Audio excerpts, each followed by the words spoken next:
So I'm going to run you through the story of Eno and kind of how it came to be. And that's mostly from my story. I back about a decade ago, I was in university and I was tutoring math and science, as many engineers will. And I became obsessed with the question of why the students I was teaching, despite being very smart and very driven, were failing all of their classes. In my mind, those two things are dichotomous and something's got to give. And so I spent about 3 years in university really researching the psychology of learning, the process of taking information and breaking it down and consolidating into memory, and then using that memory to retrieve it when you want to execute on your tasks or tests or whatever it may be.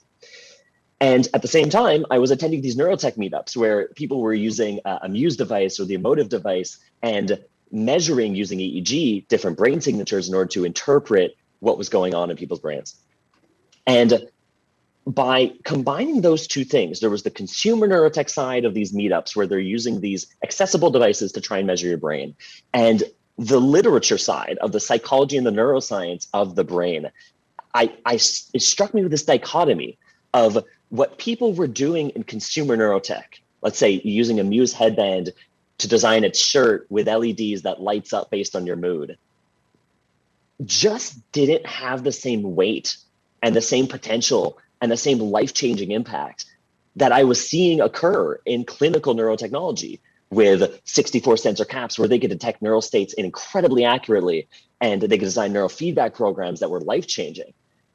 And it's really at this point that we realized the future of neurotech and consumer neurotech in particular is not going to be based on the data that we're given. It's going to be based on the user experiences we're able to create from that data. And in my opinion, at the time, 6 years ago, the user experiences driven by neurotech weren't living up to the standard that I could see in academia.